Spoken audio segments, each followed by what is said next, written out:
mais. Um cara que come 9 gramas, for pra 100 gramas, cara, você vai ficar empachado, você não vai sair do sofá, cara. No caso, Porque entope vai entupir, vai te dar uma distensão a porção longitudinal do intestino grosso, digamos porque assim. Porque você não tem bactéria suficiente pra lidar com aquilo dali. Caraca, e existe uma outra questão. A nossa bactéria aqui do Ocidente, ela é diferente a composição.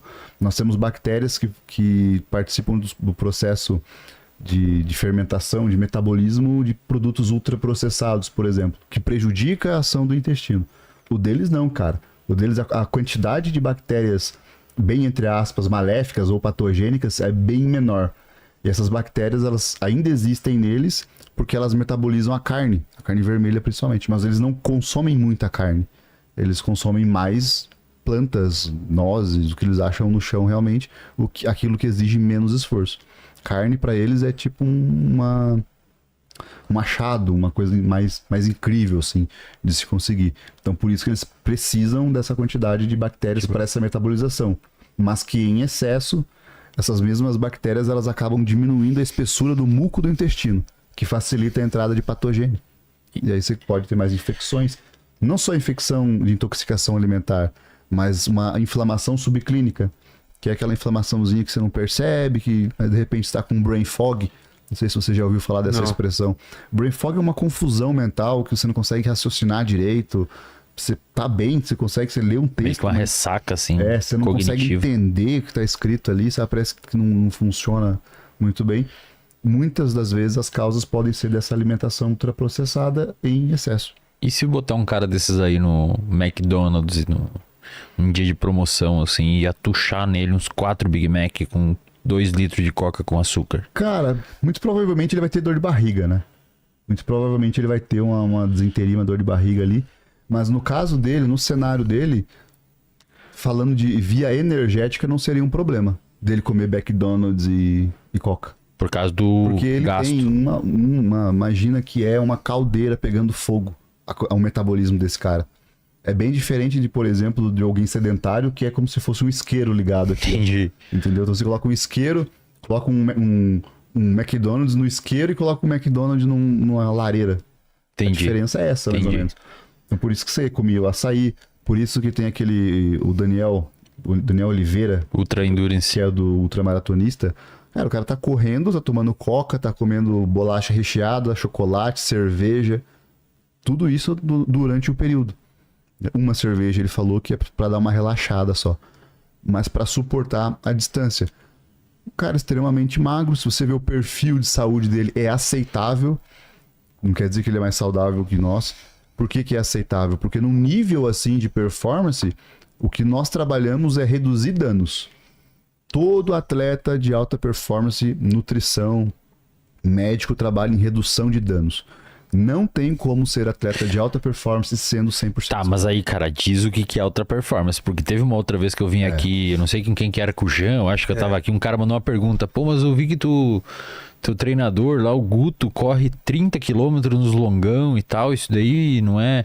Falei, cara, o Guto corre 30 km num pace de 5,30 e o coração dele fica em 125 batimento cardíaco, cara. Se tu correr, se for sedentário e correr 1 km, tu vai meio que maltratar mais teu corpo do que ele nos 30 km, porque ele tem tendão adaptado para isso, ele tem organismo adaptado para isso, ele tem coração adaptado para isso. Então, só para deixar claro o que é alta performance, porque às vezes o cara acha que dá uma corridinha. Cara, alta performance é os caras que estão na Olimpíadas, é os caras que estão nos esportes de elite mesmo. Você pega, por exemplo, aqui, tá rolando o Tour de France nessa semana. Conhece esse aí, Vitor? Sim, famoso. Então, tá na 17ª... Armstrong, né? Esse é legal, Tá cara. na 17ª rodada. Roubava no jogo, né? Eu não sei exatamente como é que foi ali, mas diz que o cara, tirava até xixi da urina dele, cara, direto com uma seringa pra poder... Eram umas coisas Passar no bizarras. Isso é alta performance. E aí, você vê, os caras vão percorrer 3.200 quilômetros, mais ou menos, de bicicleta em 21 dias. 3.200 quilômetros, dá pra você atravessar o Brasil aqui de, sei lá, de leste a oeste. Sobra ainda um pouco, eu acredito. Entendeu? Então, assim, é um nível de atividade física extremamente alto. É a profissão do cara. O cara treina, às vezes, 7, 8 horas por dia. Não é o cara que fica o dia inteiro sentado trabalhando e vai treinar 1 hora na academia. Eu treinei com muita intensidade até a falha e eu sou alta performance. Não. Inclusive, se você fosse meu paciente, eu colocaria você como sedentário, por você passar o dia inteiro sentado.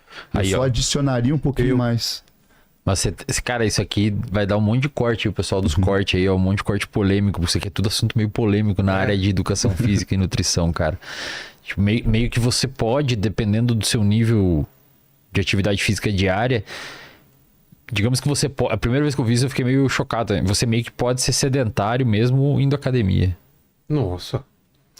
Porque, na verdade, assim, tem uma forma mais fácil da gente identificar se a pessoa saiu do ponto sedentário. A melhor forma é pelo reloginho aqui, ó. O reloginho mostrou que você caminhou mais de 4.000 calorias por dia. A gente já consegue considerar que você já não é tão sedentário. 4.000 calorias por dia? 4.000 passos, desculpa.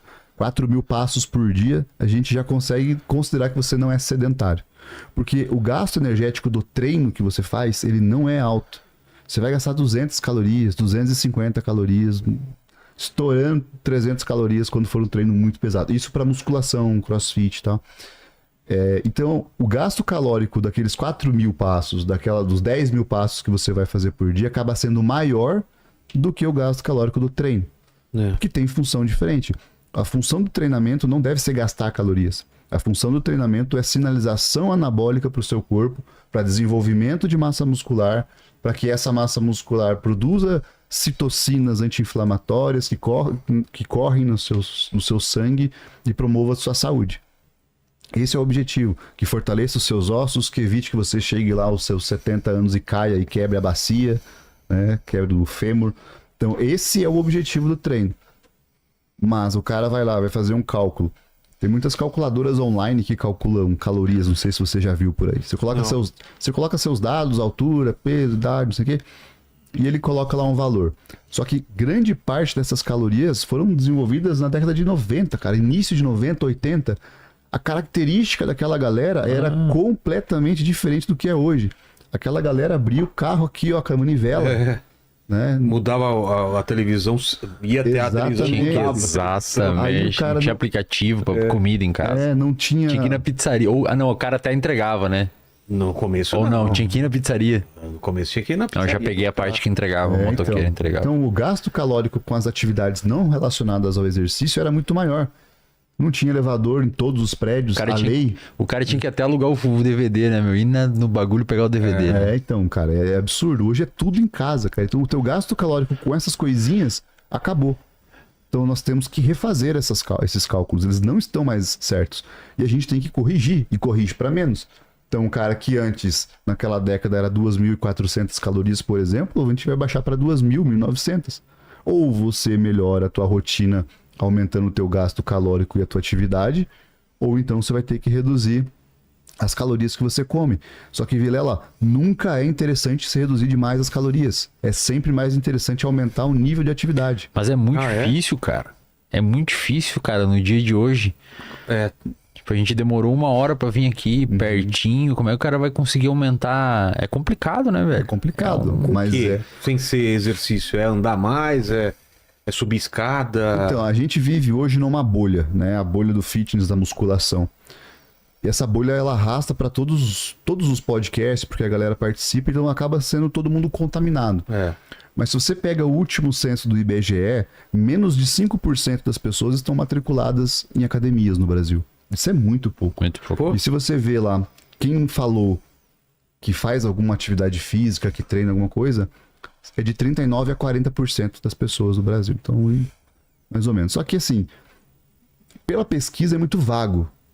Você pratica atividade física, daí aquela tiazinha, eu caminho 2 vezes na semana. Joga futebol 1 vez por semana. E aí ele vai colocando isso. Então, provavelmente esse valor não é verdadeiro. Se a gente cortasse pela metade, seria, sei lá, 20%, 25% mais ou menos das pessoas que de fato praticam atividade física. Então, assim, a gente tem que fazer, e aí parte de política pública. Sempre cai na parte da política pública do incentivo ao esporte, o incentivo à prática esportiva.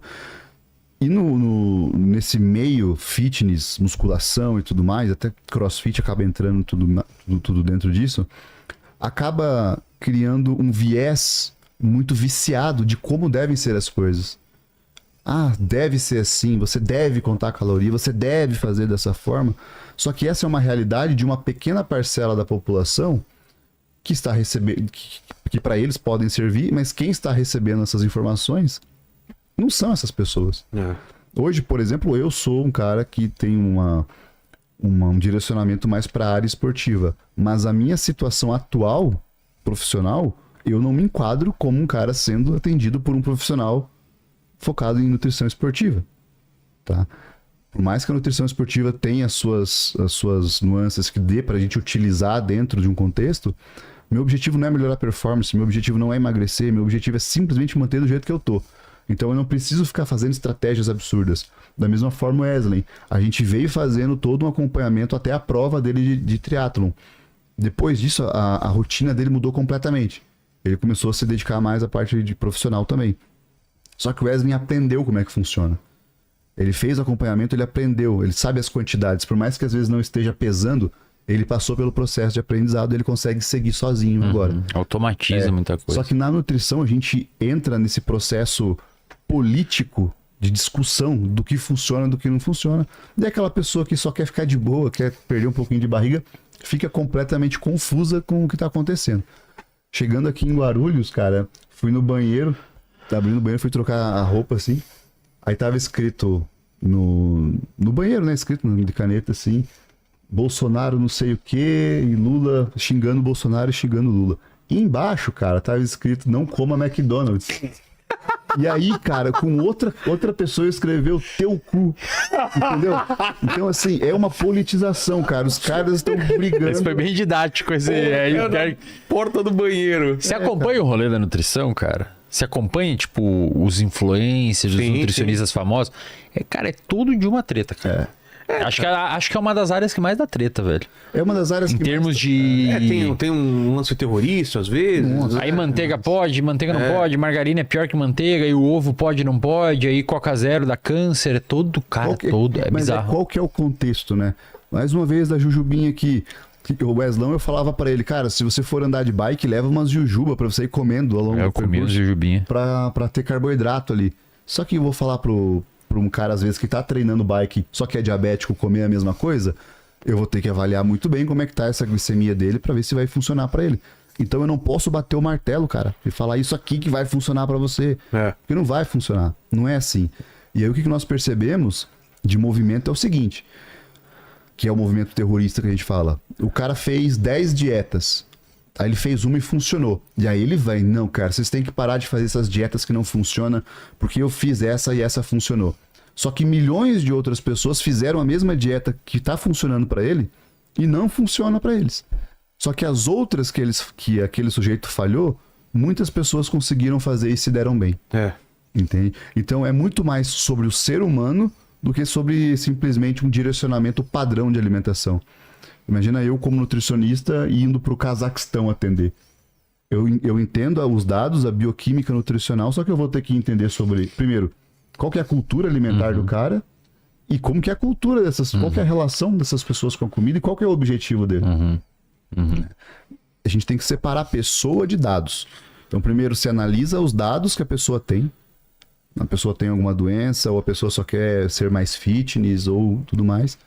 Você pega esses dados e você aplica em determinada pessoa. E você trata a pessoa a partir desses dados. Aí você vai chegar na pessoa e falar, olha, pra você isso daqui é interessante. Pra outras pessoas pode não ser, mas pra você isso aqui é interessante. Suco de uva, que a gente tava falando, que tem carboidrato, que tem suco de laranja. Pô, tem muita gente que não fez introdução alimentar quando é criança, cara. O cara não consegue comer uma laranja. Vamos tomar um suco de uva aí. O cara toma o suco de laranja. E fala, cara, mas o suco de laranja é gostoso. Deixa eu descascar uma laranja aqui. E o cara come uma laranja. Pô, até que a laranja não é ruim. E aí esse cara que vai ter que passar por um aprendizado total de novo. Só que não. Aí na internet, né, vinha aquela discussão absurda que tem. Só que isso é um cara que tá ali na adolescência, né, cara? Adulto, pelo excesso de informação que o cara tem na internet, ele se insistir nos mesmos erros, ele está, ou ele é jaguara, no Paraná, sem vergonha, ou ele está escolhendo aquilo dali, e ele entende que está escolhendo. E aí a gente entra naquele viés da estupidez positiva. Não sei se você já ouviu falar. Isso daí. Cara, basicamente é o seguinte, o cara tá vendo que tá todo mundo se ferrando, o cara tá vendo que tá todo mundo indo mal, ele tem os mesmos comportamentos, faz as mesmas coisas, só que ele acredita que não vai acontecer com ele. Entendi. Até que acontece. E aí ele se desespera. Meu Deus, eu nunca imaginei que isso ia acontecer comigo. Porra, mas você fumou 30 anos. Você comia costelinha no barbecue 3 vezes por semana lá no Outback. Entendeu?